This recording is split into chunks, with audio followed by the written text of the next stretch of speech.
Good evening, everyone.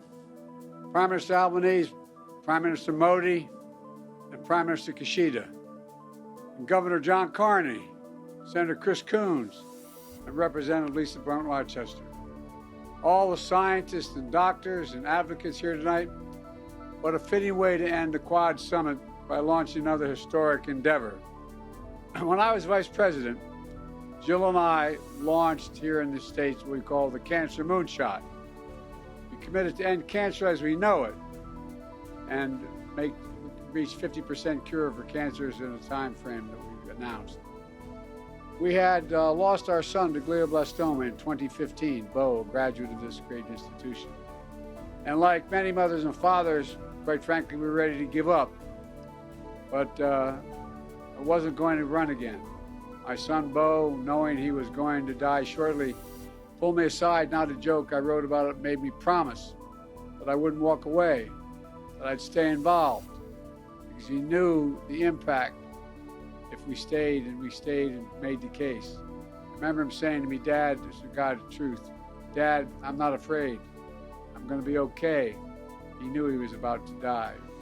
But he said, "You got to promise me you'll stay involved," because he knew the way he had talked about it, that it would give people hope, that those of us, and many of you experienced it. I bet if I asked you to raise your hand, including the press, if anybody has lost a family member or has been diagnosed with cancer, it's the vast majority of you. And it seems to me there's nothing that families and or the cancer person suffering from cancer needs more than hope. Hope that science will outrace the disease. After Bo died, I literally visited every major cancer research facility in the world, 7 of them, around the world. I wanted to see what was possible, and I did. By the way, I didn't do it alone.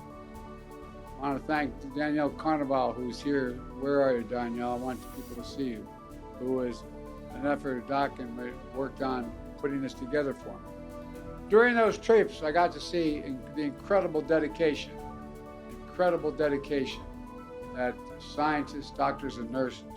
By the way, having spent a lot of time, like many of you have, in hospitals, doctors let you live. Nurses make you want to live. They give you male and female. You think I'm kidding? They had hope. And they're making significant progress, all of you, those of you scientists said. It's not just because it's personal, it's because it's possible. When I became president, we reignited our cancer moonshot with an ambitious goal. Cut the cancer rate by at least 50% over the next 25 years, even cure many cancers. Throughout this effort, what amazed me was that leaders around the world asked about the cancer moonshot. Its mission that's the mission that brings us together tonight. And one that brings the best of us.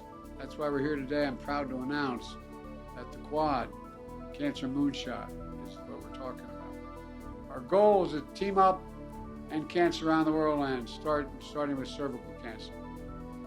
I know it may sound unrealistic, but it's not. Cervical cancer is one of the most preventable cancers in the world. In fact, we have prevention and screening tools and treatments to make the first cancer ever be eliminated. It is still one of the most deadly cancers across the world.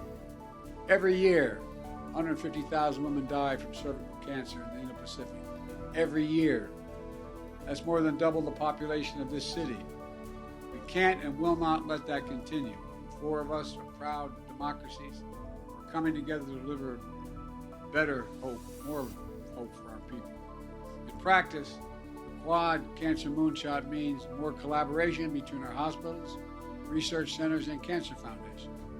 More investment in screenings, treatment, and research, and more exchanges between our countries to improve vaccination rates all across the region. Right now, only 1 in 10 women across the Indo-Pacific, which is the most populated part of the world, have received HPV vaccinations for cervical cancer. So I'm proud to announce that our 4 countries, the leaders behind me, and many organizations here today are committing over $150 million for HPV screening and therapeutics. And next year, doctors and nurses from the U.S. Navy will begin a program to train Indo-Pacific counterparts in conducting cervical cancer screening and vaccination so we can reach every woman in the region. And it matters. Folks, let me close with this. During my first year as president, I received a letter from a mother from Tennessee. She'd been recently diagnosed with cervical cancer. She said she experienced every emotion, from denial to anger to fear to grief. Jill and I remember those feelings as well. But when she asked herself, what am I going to do? Am I going to give up? Am I going to fight? She answered, I choose to fight. You've got to choose to fight. Choose to fight as this side. Ladies and gentlemen, today America, Australia, India, and Japan choose to fight. For every patient asking for one more day, one more week, one more year. Every survivor and caregiver who carries the scars of recovery. Every person who's lost, and every person we can save. Because there's truly nothing beyond our capacity when we act together. Not even beating cancer. And that's what this group is about today. So I want to thank you all for being here. And now, who am I introducing next? Who's next?